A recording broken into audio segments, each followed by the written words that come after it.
문제 보고 결정하셨어야 돼요. 아, 이 가는 원래 보기에 있을 말이었겠구나. 가나 비교하는 거니까 가하고 나하고 사실은 이렇게 문제만 보세요라고 했지만 이렇게 대충 훑어보고 읽어보면서 나를 선택해서 1번 문제 풀 건지 다를 선택해서 1번 문제 풀 건지 결정해야지. 이렇게 시작해 볼게요. 가. 자연은 정태적인 모습의 완결체가 아니라 끊고 무시해 끊임없는 변화를 겪는 과정적 실체다. 자연은 과정적 실체다. 또한 자연은 인간이 경험하고 누릴 수 있는 환경이면서 스스로 생산, 유지, 소멸해가는 가변적 세계다. 그러므로 자연을 소재화한 문학작품에서는 인간의 삶과 부단히 매개가 되는 자연의 모습을 다양하게 보여준다. 자연을 완상, 즐김의 대상으로 묘사하기도 하고 자연을 덕스러운 존재로도 인식하고 인간에게 깨달음을 주는 존재로 표현하기로 한다. 여러분들은 쓰실 필요는 없지만 그냥 자연을 바라보는 관점 이 정도는 머릿속에 넣어놓고 다음 단락 읽으러 가자고. 저번에 계속 말씀드리지 않았어요? 이 생태주의적 관점, 요즘 이 올해 EBS 수능 교재에 계속 나오고 있는 말이라고. 그래서 주목하셔야 된다. 생태주의적 관점이 등장하며 자연은 보다 다양한 상징성으로 문학에 존재합니다. 생태주의적 작품에서는 자연을 통해 인간과 자연이 호혜적으로 공생해야 한다. 서로 혜택을 주면서. 인간이 자연을 통해 치유를 받을 수 있다라는 자각을 드러내기도 하고 인간 치유받을 수 있어?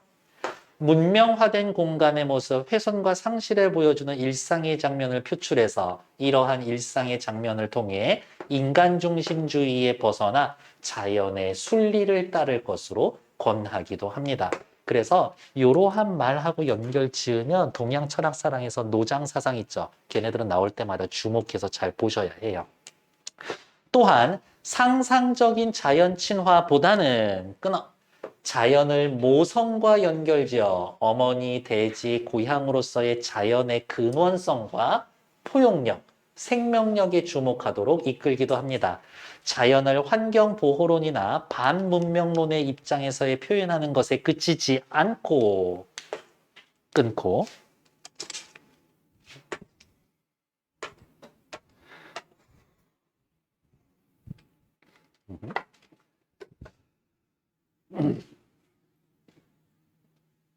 반문명론의 입장에서의 표현하는 것에 그치지 않고 자연을 생명이라는 심층적이고 본원적인 것과 관련지어서 희구와 원해여 바라면서 찾는 것, 복원의 대상으로 형상화한 거라고 볼 수가 있습니다. 됐나요? 자연을 이러이러한 관점에서 바라보는 게 생태학적 입장입니다. 이제 밑에 거 확인하러 갈게요. 시 나오면 뭐 해요? 제목 먼저 보죠. 제목 뭐라고 되어 있어요? 뿌리에게라고 되어 있지. 그러면 뿌리가 이 시의 시적 대상이구나. 누구누구에게니까 뿌리에게 말 거는 건 누구지? 라고 확인하셔야 되지. 근데 아는 시일 수도 있어요? 시작해 봅시다. 나는 막 갈구어진 연한 흙이어서 이 시의 시적 화자는 흙이구나. 너를 잘 기억할 수 있다. 이미 알죠. 너는 누구예요? 뿌리지. 흙인 나는 뿌리 너를 잘 기억하고 있다. 네 숨결이 처음 데이던 그 자리에 뿌리가 처음 데이던 그 자리 뿌리라고 하는 식물의 생명이 시작하던 그 자리에 더운 김이 오르고 우와 밝은 피를 뽑아 너에게 흘려보내며 즐거움에 떨던 나의 사랑을 흙은 뿌리를 사랑합니다. 어느 정도로 사랑합니까? 자신의 피를 자신의 생명을 뽑아서 줄 만큼. 먼 우물 앞에서도 목마르던 나의 뿌리여. 뿌리는 항상 목말라 있는 상태죠. 나를 뚫고 오르렴. 내 몸이 뚫리면 너무 아프지 않을까? 희생. 눈부셔서 잘 부스러지는 살이니 말이 빠졌죠. 나는 눈이 부셔서 잘 부스러지는 살이다.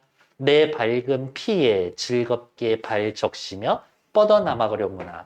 나를 밟고 가라져.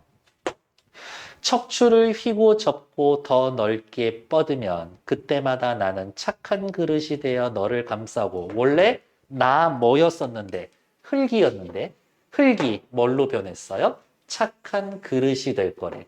착한 그릇인 이유는 뭐예요? 희생해서 너를 키워주니까. 불꽃 같은 바람이 가슴을 두드려 세워도 너의 뻗어나가는 끝을 마냥 축복하는 나는 너를 축복한다. 어리석고도 은밀한 기쁨을 가졌다. 여러분들은 계속 여기에 이어서 쓸 거예요. 나는 뿌리에게 사랑하고 나는 뿌리를 축복하고 사랑하고 생명을 주고 희생합니다. 이거지. 이게 생태주의하고 뭔 상관인데? 라고 물어본다면 자연물은 자연물끼리 희생하고 보살펴주고 이 흙 대신에 인간이 들어갈 수도 있다. 라고 생각해 주면 되죠.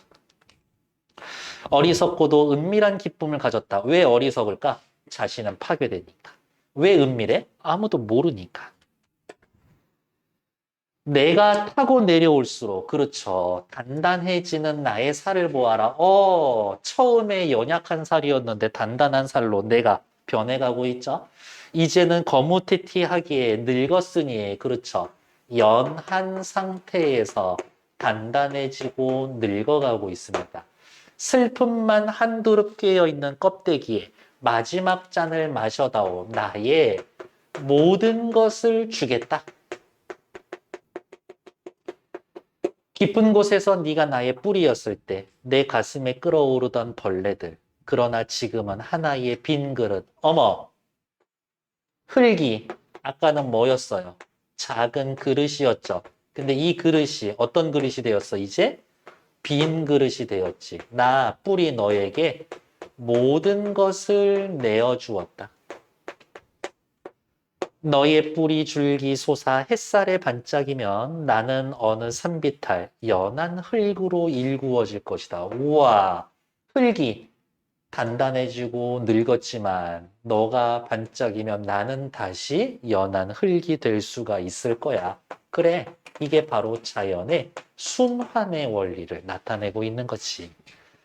이 시는 사실 흙이 뿌리에게 이야기하고 있는 거지만 자연에 존재하는 생명 1이 자연에 존재하는 생명 2에게 하는 말이지. 인간은 생명 1, 2가 될 수가 있고 모든 자연물 1, 2가 될 수 있겠지. 너 혼자서 존재할 수 있었던 거 아니야? 자연에 있는 누군가가 희생해서 존재할 수 있었어.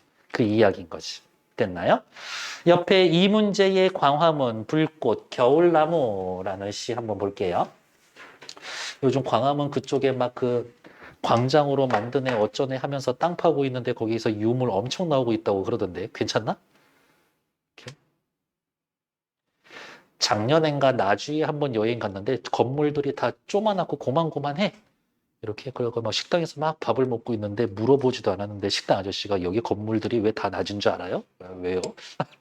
개발이 안 돼서 그래. 왜요? 땅만 파면 뭐가 나와? 그래서 여기 앞에도 사실은 리조트 큰 거 생겼어야 되는데 그거 다시 땅 팔고 가더라고. 막 그렇게 이야기하면서 손님이 없어 기대했는데 막 그러시더라고. 이렇게. 광화문, 불꽃, 겨울, 나무 제목부터가 전부 다 열거네요. 시의 제목은 뭐라고? 주제, 소재, 배경 중에 하나일 거라고. 해가 졌는데도 어두워지지 않는다. 이거는 일반적이지 않지. 겨울 저물녘 광화문 내거리 시공간적 배경. 맨몸으로 돌아가 있는 가로수들이 시적 대상일 테고 일제히 불을 켠다 나뭇가지에. 사실은 가로수들이 불을 켜는 거는 아니죠. 사람들이 불을 켜주는 거지. 수만 개 꼬마 잔구들이 들러붙어 있다. 불현듯 야호 불꽃나무 하면서 신나하려다가 손뼉을 칠 뻔했다. 그럼 안 돼 라고 인식을 했어요. 왜? 밤에는 어두워야 되는데. 어둠도 이젠 병균 같은 것일까? 사람들은 어둠 싫어해. 밤을 끄고 휘황하게 낮을 켜놓은 권력들. 이 권력들은 누구의 권력들? 인간이지.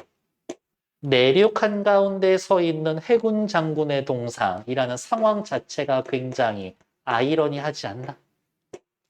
동상도 잠들지 못하고 문 닫은 세종문화회관도 두 눈을 뜨고 있다. 의인법. 사람들이 켜놓은 빛 때문에 모두가 잠들지 못하고 있어요. 엽록소를 버리고 쉬는 겨울나무들. 그렇지. 겨울나무들의 어떻게? 이거는 굉장히 일반적인 생태지.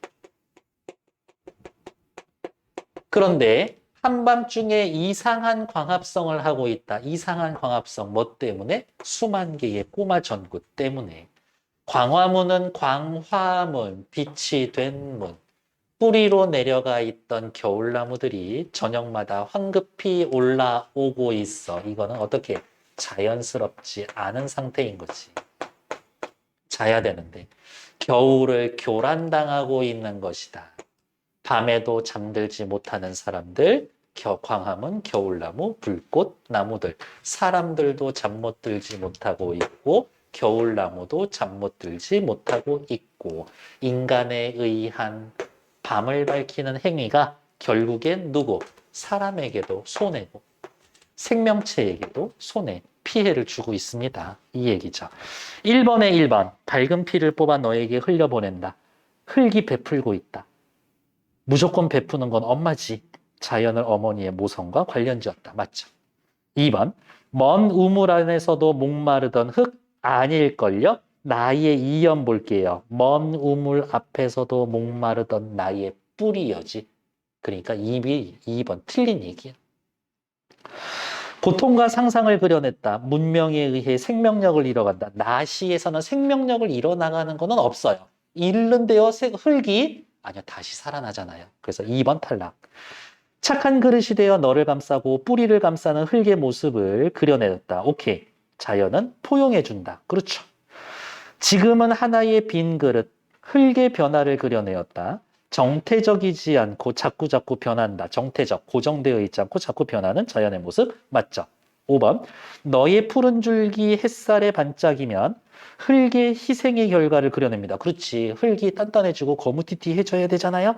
생명력의 원천으로서의 자연의 의미를 강조해 줍니다. 나쁘지 않지. 답은 2번. 2번 문제 볼게요. 기억을 바탕으로 다의 A, B, C, D, E, A. 겨울 저물녘 광화문 내거리 1번. 사람들 사는 시공간적 배경이죠. 인간 중심의 공간, 문명의 공간. 나쁘지 않은데. 2번 B. 어디 있어? 불꽃나무라고 이야기하면서 그냥 쉽게 합시다. 사람이 나무 학대하는 거야. 잠 못 자게. 인간과 자연의 호혜적 공생에 대한 열망? 아니죠. 답은 2번. 3번 C. 어둠은 자연의 순리를 따르는 것 중에 필요한 거. 그렇죠. 이거 필요한데 이것 때문에 필요한 게 안 되는 거죠. 3번 괜찮아? 4번 D. 내륙 한가운데 서 있는 해군 장군의 동상. 어쩌면 아이러니한 상황. 비정상적이고 부자연스러운 장면. 나쁘지 않죠? 2. 이상한 광합성. 하면 안 되는데 자연의 질서가 훼손된 것에 대한 비판적인 자가. 나쁘지 않죠? 그래서 답은 2번. 3번 문제 보러 갈게요. 나와 다의 공통점으로 적절한 것. 나하고 다하고 둘 중에 뭘로 할까? 동훈이가 골라줄 거예요. 나하고 다 뭘로 할까? 다 할까요? 다? 다의 1번. 명령형 어미 있어요? 없죠. 탈락. 2번. 대상을 의인화. 의인법 있어요? 여기 의인법 있죠? 2번 대기. 3번. 의문형 진수를 확인하여 물음표 쳐줄 만한 거 있을까? 여기 있지. 또 있을까? 여러 번 찾을 필요도 없어. 어둠도 병균 같아서 사람들이 어둠을 싫어해 빛을 밝혀놓고 있는 건가? 밝히면 안 되는데 주제의식 연결되죠? 4번 음성상징어, 의성어, 의태어 있어요? 탈락. 특정한 청자에게 말을 건네고 있다? 아니죠? 탈락. 일단 답은 몇 번, 2번, 3번 둘 중에 하나죠?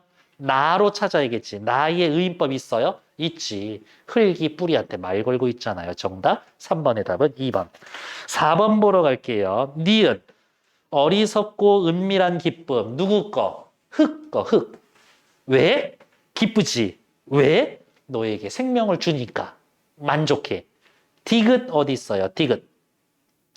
해가 졌는데 어두워지지 않아. 부정적 상황에 대해서 얘기해 주죠. 그렇지 않나? 기훈이가 4번 답 찾아줄 거예요. 몇 번? 2번 정답. 뒤에 나와 있는 공매도 프로그램. 아, 그거 알아요? 비문학 지문 보면서 아무리 어려운 이야기가 나와도 사실 욕을 하진 않습니다. 하지만 이 공매도 이야기가 나오는 순간 저는 별로예요. 그냥 그렇다고요. 5, 6, 7, 8, 9, 10 역시 시간 많이 들이지 않을 거예요. 1분 시작.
자, 됐나요?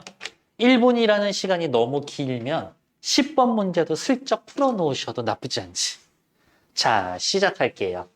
공매도는 어머 첫 번째 단락인데요. 이렇게 괄호해 놓고 한자 써놨죠? 없는 것을 판다. 작은 따옴표 있지? 누가 뭐라 그래도 이거 글 전체에 최소한 가에 있어서의 만큼은 핵심 소재예요. 공매도는 없는 것을 판다라는 의미로 특정 종목의 주가가 하락할 것으로 예상이 되면 해당 주식을 보유하지 않은 상태에서 증권사로부터 주식을 빌려 매도 주문을 내는 투자 전략이다. 여기까지 이해했어요? 오케이. 나는 주식을 하나도 갖고 있지 않아. 삼성전자 주식을. 근데 아이니가 삼성전자 주식을 100주를 갖고 있어. 지금 8만 원. 부럽다. 8만 원, 800만 원이네? 100주를 갖고 있어. 근데 이거 지금 흘러가는 거를 보니까 한 달 뒤에 이 8만 원짜리 삼성전자 주식이 7만 원이 될 것 같아. 오케이? 그러면 내가 아이니한테 주식을 빌려. 나 100주만 빌려줘. 그래서 내가 빌려서 지금 100주를 팔아. 얼마에? 8만 원에. 됐어요? 한 달 뒤에 내 예상대로 이 주식이 7만 원이 돼 있어. 아까 8만 원 주고 팔아서 내 손에 돈 들어 있잖아. 그럼 이 돈을 주고 100주를 다시 사. 7만 원씩 주고. 그리고 100주 산 거를 다시 아이니한테 줘. 끝이야. 어때? 나는 내가 주식 하나도 없으면서 한 주에 만 원씩 벌었잖아요. 이게 공매도야. 됐을까? 양아치야. 양아치예요. 만일 결제일 안에 해당 주가가 하락하면 싼 값으로 해당 주입을 매입해서 빌린 주식을 갚아 시세 차익을 얻을 수 있다. 내가 시세 차익 방금 얻었잖아요.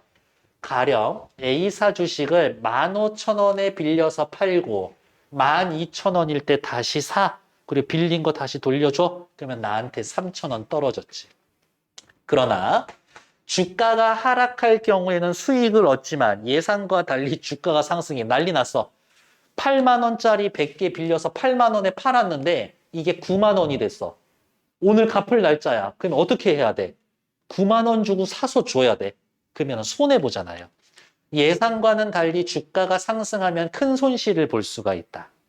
공매도는 주가 하락을 유발하지만 공매도한 주식을 갚기 위해 주식에서 주식을 다시 사들이는 숏 커버링은 내가 여기에 와서 아까 팔았던 거 100개 다시 사는 걸 숏 커버링. 주가 상승 요인으로 작용한다. 왜? 수요가 있으니까. 그렇지. 여기까지는 괜찮나요? 이제 또 다음 단락 볼게요. 공매도는 무차입 공매도와 차입 공매도로 나뉜다. 자, 느낌 왔어요? 분류하고 있죠? 기억나? 분류는 대조라고. 대조는 뭐라고? 무조건 시험 문제라고. 그러니까 옆에다가 자꾸 써야 돼. 공매도는 어디야? 차입, 무차입 공매도와 차입 공매도로 나눕니다. 옆에다가 써. 공매도, 차입, 무차입. 이렇게 쓰는 거지. 무차입 공매도는 주식을 빌리지 않아 하나도 확보하고 있지 않은 상태에서 주식을 먼저 매도한 뒤 결제일 전에 주식을 빌리거나 사서 반환하는 방식이다. 아이나, 너 삼성전자 주식 있지? 그거 내가 그냥 좀 쓸게. 라면서 이렇게 가져오는 게 아니라 그냥 말만 하는 거야. 이렇게. 말만 해놓고 내가 그냥 갖다 파는 거지. 이렇게. 그런데 어때요? 공매도 수량에 대한 제한이 없는 투기 거래라 빌린 주식을 나중에 갚지 못해 문제가 발생할 가능이 있다. 이 차입 공매도는 투기야. 나중에 확실히 문제가 될 수 있어. 이와 달리 대조잖아요. 차입 공매도는 증권회사나 증권예탁결제원 등 타 기관으로부터 주식을 빌린 후 매도하는 것이다. 바뀌었네. 네. 무차입이고 차입이죠. 얘는 빌려서 매매하는 거지. 차입 공매도에서의 주식을 빌리는 방법에 대해서는 대차 거래와 대주 거래가 있다. 차입은 또 다시 대차, 대주 있습니다. 대차 거래는 주로 외국 기관이 주식을 장기로 보유하고 있는 금융회사로부터 주식을 빌려 매도한 후 일정 기간에 이를 구입해 반환하는 거래 방식입니다. 기관의 주식을 외국 자본이 빌려서 매매하는 것. 그리고 대주 거래는 일반 투자자가, 얘는 일반 투자자가, 여러분들도 할 수 있어요? 일정한 증거금을 내고, 보증금이지. 증거금을 내고 증권회사로부터 주식을 빌리는 거래 방식, 우리나라에선 차입 공매도만 허용되고 있습니다. 무차입은 우리나라에선 허용이 안 되고 차입만 허용하고 있어요. 말을 좀 바꿀까? 우리나라에서는 대차 거래와 대주 거래만 인정합니다. 그래도 될 것 같은데? 공매도는 어떻게 해요? 있지도 않은 거 갖다 파는 거잖아요. 이렇게. 근데 공매도 왜 해? 주가가 내려갈 거라고 생각하는 거니까. 그럼 언제 써먹을 수가 있어? 주가가 그냥 이유 없이 오를 때 써먹으면 참 좋을 수도 있지. 공매도는 비정상적 이유로 급등하는 것을 막는 역할을 해서 주식 투자의 위험 요소를 줄일 수가 있습니다. 그러나 외국 기관들이 풍부한 자금을 이용하여 대량으로 대차한 주식을 현재보다 싼 값에 매도한다면 주가가 급락해서 일반 투자자들이 손해를 보게 됩니다. 그렇겠지. 공매도 하는 애들의 목적은 뭐야? 이 회사의 주가가 떨어지기를 바라는 거야. 그러면 맘만 먹으면 떨어뜨릴 수 있어요, 정말. 이러한 현상을 방지하기 위해 정부에서는 업틱 룰이라는 것을 적용하고 있습니다. 대차 거래, 빌려온 주식을 매도할 땐 직전에 체결된 호가보다 낮은 금액으로 공매도를 할 수 없게 해서 공매도로 인한 주가 하락을 방지하기 위한 규칙입니다. 여러분들은 보지 않으셨을 수 있겠지만 주식 표를 보면 이렇게 되어 있어요. 이렇게 가운데 선이 그어져 있고 위에 예를 들어서 그냥 극단적으로 할까? 100원, 200원, 300원, 그 다음 100원 하면 안 되겠구나. 차이가 너무 크니까. 100원, 110원, 120원, 130원, 90원, 80원, 70원, 60원 이렇게 표가 나와요. 어떤 회사를 보면 무슨 말이냐? 나 100원에 팔겠다. 100원에 팔겠다라는 사람이 100명이면 옆에 숫자 100 써 있고 나 110원에 팔겠다. 100명. 120원에 팔겠다. 50명. 130원에 팔겠다. 1000명. 이렇게 됐을까요? 나 사겠다. 언제? 90원에 사겠다. 80원에 사겠다. 70원에 사겠다. 60원에 사겠다.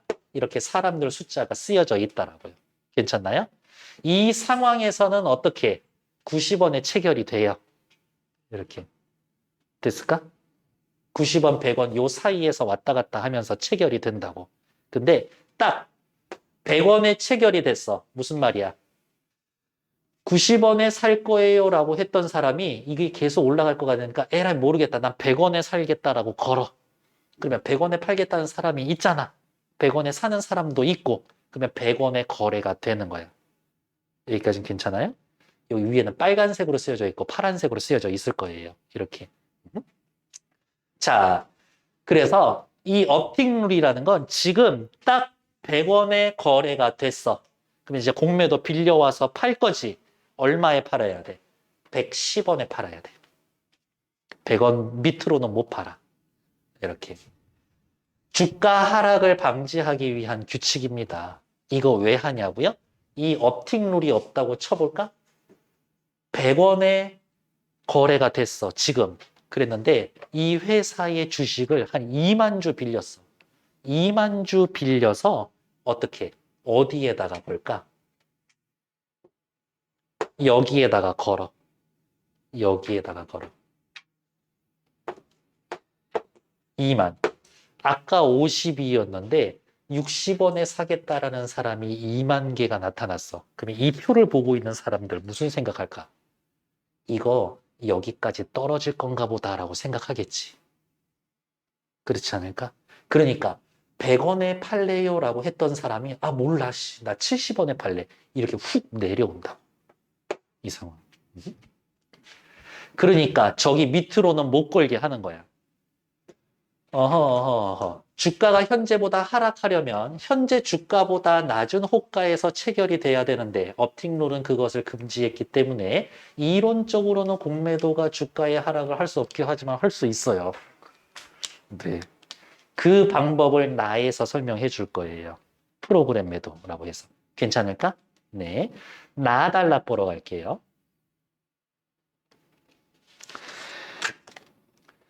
프로그램 매매는 주식을 대량으로 거래하는 기관 투자자들이 일정한 전산 프로그램에 따라서 수십 종목씩 주식을 묶어서 거래하는 것을 말합니다. 프로그램 매매 시스템을 이해하려면 먼저 시장 베이시스를 알아야 합니다. 단어 뜻 설명해 주겠죠? 시장 베이시스란 선물 가격과 현물 가격의 차이를 의미합니다.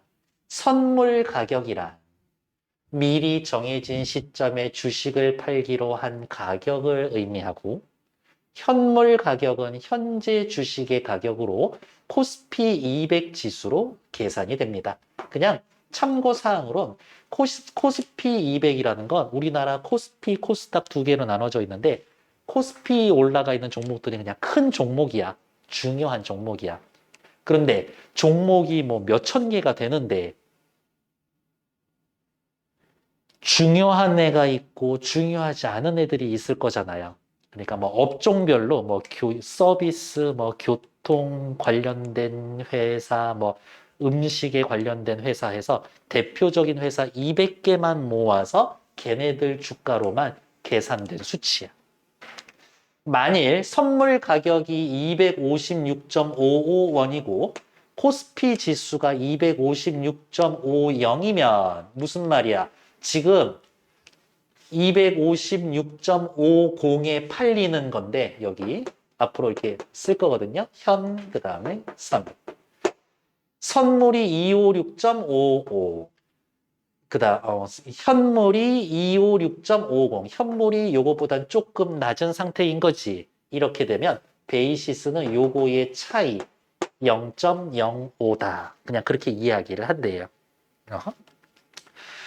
정상적인 시장에서는 선물 가격이 현물 가격보다 높고 결제일이 멀수록 가격이 더 높게 형성이 되는데 이것을 콘탱고라고 이야기합니다. 우리나라 1980년대 주식시장이 시작된 이후로 등락은 있지만 어떻게 무조건 우상향하고 있어요. 이렇게 지금 우리 코스피 지수가 얼마지? 3천인가? 3천 넘어가나? 모르겠다. 그거를 모르겠네. 이게 그 말은 무슨 말이냐면 주식시장 생길 때 그때보다 시장 규모가 30배가 됐다라는 거예요.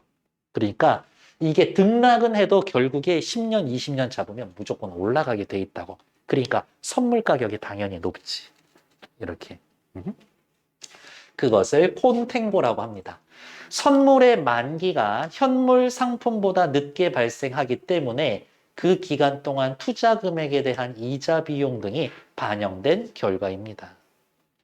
따라서 이 경우 시장 베이시스는 양의 값을 갖습니다. 시장 베이시스가 양의 값을 갖는다라는 것은 무슨 말이야? 선물의 가격이 현물의 가격보다 높은 거예요. 괜찮은가? 그러면 궁금해야지. 선물은 도대체 왜 거래해요? 라고. 이거 무조건 올라. 이렇게. 지금 10,000원짜리인데 한 달 뒤에 이거 2만 원 될 거야. 지금 10,000원이니까 야, 한 달 뒤에 나한테 15,000원에 팔아라 라고 이야기를 하는 거야. 그게 2만 원이 돼도. 그게 선물이지. 그쵸? 콘탱고에서는 외국인이나 기관들은 선물을 팔고 현물을 사들이는 프로그램 차 매수 차익 거래가 발생합니다. 현물은 가격이 이런데 선물은 가격이 이래. 오케이? 그러면 이때 이 가격 주고 사야 돼. 근데 이 권리를 사람한테 팔아. 오케이? 나 돈이 생겼죠? 그 돈으로 와서 이거 사. 그러면 얼만큼? 요 차이만큼 이득을 볼 수 있잖아요. 여기까지는 이해했나? 동훈이. 지금 100원짜리야.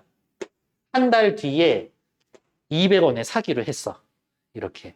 근데 내가 생각했는데 저 200원까지 안 가. 근데 한 150, 170원까지는 갈 것 같아. 그러면 자, 이거 200원에 살 수 있는 권리 나한테 살 사람 아이님, 오케이. 자, 이거 200원에 사? 라고 얘한테 떠넘겨. 그리고 돈 받았잖아? 그쵸? 그리고 그 돈으로 100원짜리 사는 거야.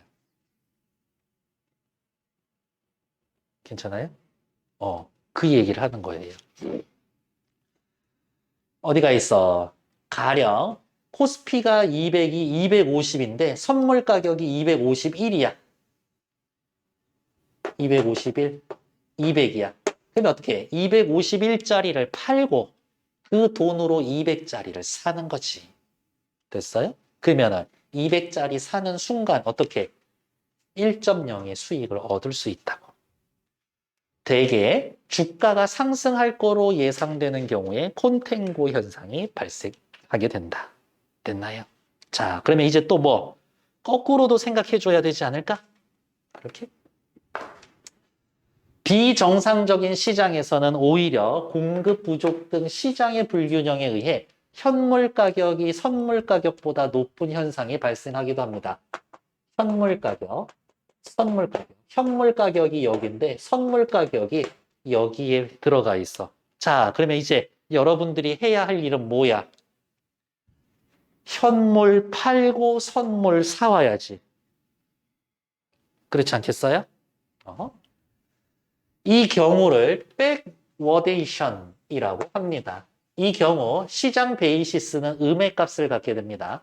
백워데이션의 경우는 저평가된 선물을 매수하고 코스피 고평가된 2천의 주식을 파는 매도 차익 거래가 발생하는 게 일반적입니다. 얘 팔고 얘 산다. 백워데이션이 나오면 현물 가격이 선물 가격 대비 고평가된 것으로 볼 수가 있다. 대개 주가가 하락할 것으로 예상되는 경우에 백워데이션이 발생합니다. 몇만 주씩 나와요. 이게 한두 주씩 나오는 게 아니라. 한편 만기일에 가까워질수록 선물 가격이 현물 가격에 접근하는 현상을 베이시스 수렴이라고 이야기를 합니다. 아까 일반적인 경우에서는 현물 가격보다 선물 가격이 더 높다라고 이야기를 했죠. 이렇게 만기일이 언제? 2021년 12월 31일 이렇게. 근데 만기일이 2021년 8월 31일 그러면 이거는 자연스럽게 움직이니까 상관이 없는데 이 가격이 일로 내려온다고. 만기일이 가까워질수록. 왜 그럴까? 밑에 설명할 거지만. 사람들이 이거 팔아서 이거 살 거지. 그쵸? 그러면 이거 팔려는 사람들이 많으니까 가격이 내려오겠지. 이거 살 거야. 살려는 사람들이 많으니까 이거 가격이 오르겠지. 그래서 결국에 탓하신다고. 만기일이 가까워지면. 높은 가격에 선물을 매도하고 낮은 가격에 현물을 매수한 뒤 매수한 현물을 선물 계약 매도에 따른 의무를 이행하는 데 이용하면 결국 낮은 거를 사서 높은 가격에 팔 수 있는 거니까. 이렇게 되면 선물 가격과 현물 가격의 차이인 만큼 무위험 차익으로 남길 수가 있다. 소문났어, 소문났어. 이만큼 이득 볼 수 있어, 소문났어. 수많은 거래자가 이런 차익 기회를 이용하기 위해 시장에 참여하면 선물 가격은 지금 얘기한 것처럼 내려오고 현물 가격은 상승해서 두 가격이 일치하게 되는 겁니다. 됐나요? 자, 뒤에 어디가 있어? 8번 문제 풀러갈 거예요. 베이시스 수렴하는 이유는 뭐예요? 선물 매도 물량 늘어나고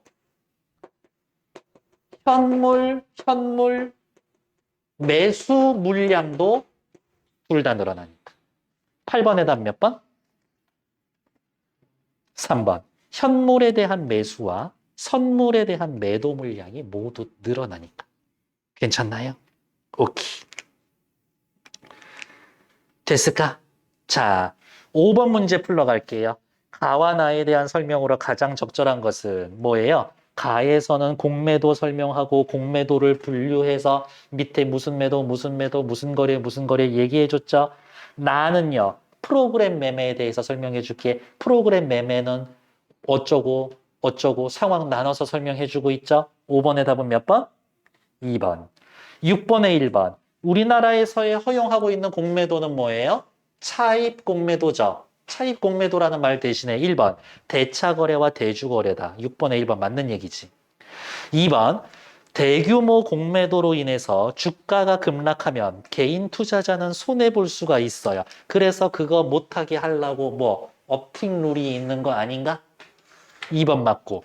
3번 우리나라에서는 외국인 기관만 공매도 할 수 있어요? 아니요. 증거금 내면 일반 투자자도 할 수 있어요. 3번 틀리지. 4번 무차입 공매도는 결제일에 주식 반환하지 못해 생기는 문제가 발생할 수 있다. 그런 위험이 있어서 우리나라에서는 금지하고 있죠. 일반 투자자가 공매도를 하려면 증거금을 내야 한다. 맞는 얘기지. 그래서 6번의 답은 3번. 7번 문제 또 확인하러 갈게요.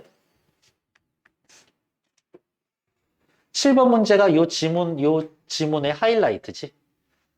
업틱 룰은 이론상 주가 하락을 방지하지만 업틱 룰을 지키면서도 주가를 하락시키는 양아치들이 있어. 가령 A사의 현재 호가가 10,000원이라면 요거를 써볼까요? 요렇게 현재 호가가 일십, 백, 천, 만원 이라면 공매도 투자자는 대차한 주식을 가지고 1,500원의 엄청난 매도 물량으로 벽을 쌓아두는다. 10,000원, 9,500원 사이 왔다 갔다 하면서 계속 거래가 돼. 10,000원에 사고 싶어요. 뭐 한 100명 있었어. 그랬는데 1,500원에 살게요. 라고 이야기를 하면서 여기에 10,000주를 걸어버려. 이렇게. 됐을까? 그런 다음 대차한 주식이 아닌 기존에 보유하고 있는 A사의 주식을 호가보다 낮은 9,500원에 대량 매도하게 되면 여기를 9,500원에 사. 이렇게. 괜찮나? 그러면 사람들은 무슨 생각할까? 아, 나 10,000원에 팔라고 이야기를 했었는데 갑자기 9,500원에서 살려는 사람들이 있다고? 이거 9,500원 지금 몰라. 그냥 9,500원에 팔고 말래. 이런 사람들이 생기겠지. 그러면 10,000원에 팔려고 했던 사람들이 어떻게? 그냥 9,500원에 팔래요? 라고 이야기를 하는 거지. 그러면 어떻게? 호가가 9,500원이 된다고. 거래가 9,500원에서 이루어지지. 거래가 9,500원에서 이루어지면 아까 1,500원에 걸어놨던 거 싹 다 빼서 다시 얼마에 걸어? 10,000원에 걸어. 오케이? 그리고 자기들이 보유하고 있었던 또 주식으로 얼마에? 9,000원 또 사. 사람들이 생각하지. 여기에서 대량으로 누가 사갔는데 여기에서도 대량으로 누가 사가네? 이거 떨어지나? 라고 생각하지. 그러니까 어떻게? 8,500원에 사려고 했던 사람도 9,000원에 사버리지. 그렇지 않나? 아까 나 10,000원에 걸어놨었는데 9,500원에 훅 팔리고 9,000원에 또 훅 팔려. 그러면 10,000원에 팔려고 했던 사람도 어떻게 해? 일로 내려와야지. 그렇지 않나? 이렇게. 그러면은 이제 또 거래가가 얼마가 돼? 9,000원이 돼. 그러면 이것도 싹 취소하고 또 위에다가 대량으로 걸어. 이런 식으로 계속 한다라는 거지. 괜찮나요? 네. 대차한 주식이 아닌 기존에 보유하고 있는 걸로 호가보다 나는 9,500원의 거 다 사. 호가가 9,500원으로 하락하지. 이와 같은 방법을 반복하면서 한 단계 한 단계 한 단계 거치면서 업틱룰 뭔데 호가보다 낮은 걸로는 안 걸고 있잖아 지금. 그런데도 계속 낮출 수는 있게 된다. 양아치라고.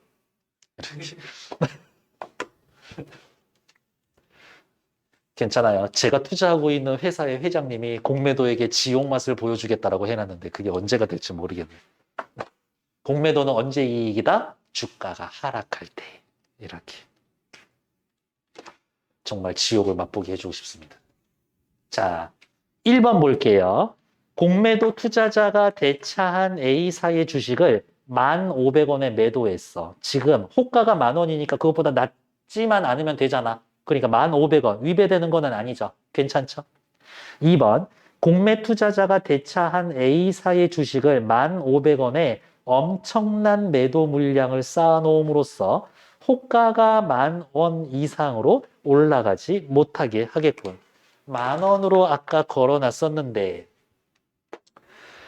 이거 호가라는 말은 뭐냐면요. 부르는 가격이에요. 파는 사람.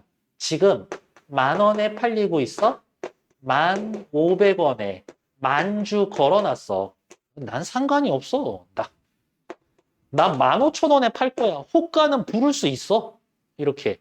여기에 매도벽을 쌓아 놓는다고 이거 못 고른 거냐? 아니야. 이렇게. 그러니까 2번 틀리지. 3번. 공매 투자자가 대차한 주식이 아닌 자기가 보유한 A사 주식으로 5,000원에 9,500원에 대량으로 매도를 했다? 호가를 낮추기 위해서. 맞죠?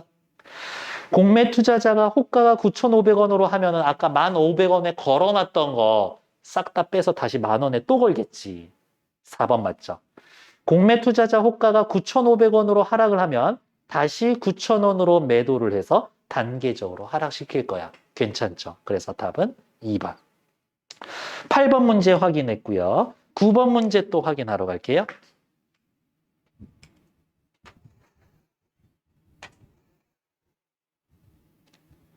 고잔고에는 주식 동아리가 있다던데?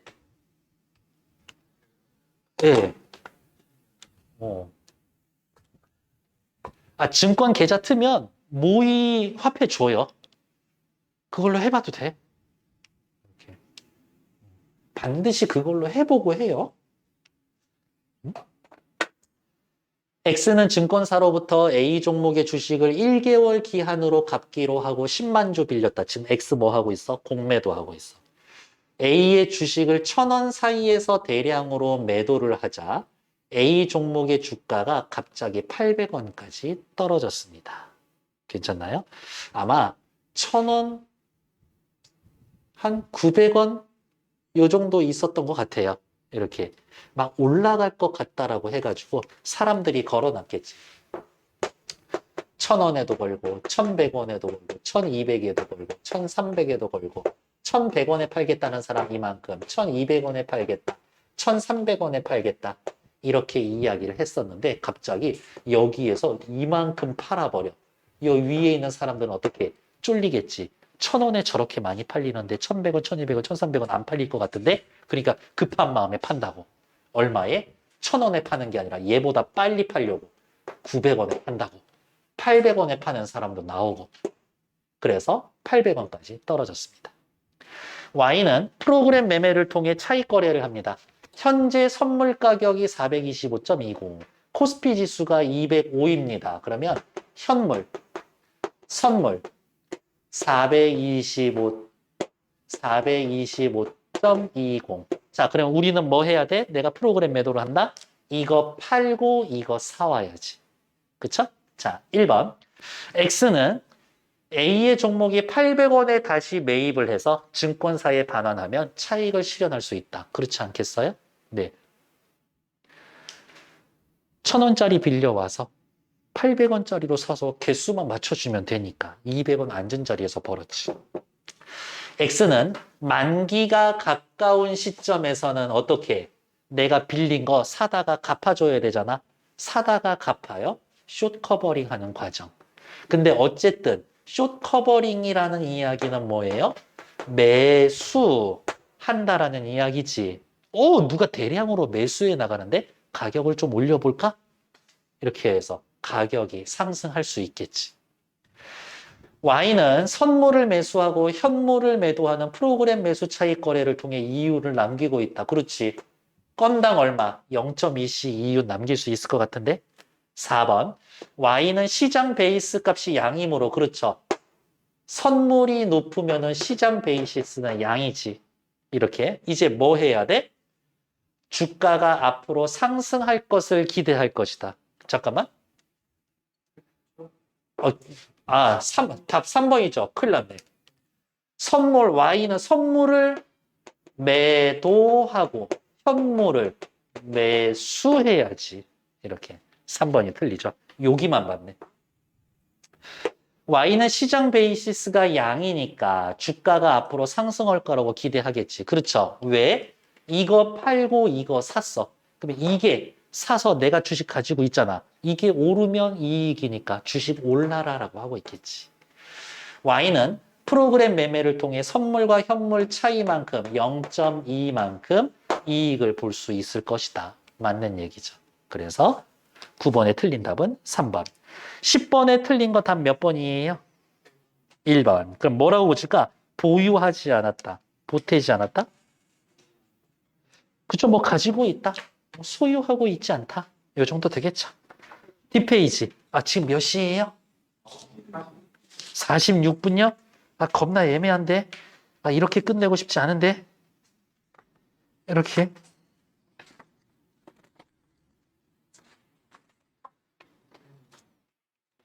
이렇게 너무 끝내고 싶지 않은데? 알겠습니다. 일단 오늘은 그러면 여기까지. 찜찜한데? 아까 잔소리 아니라고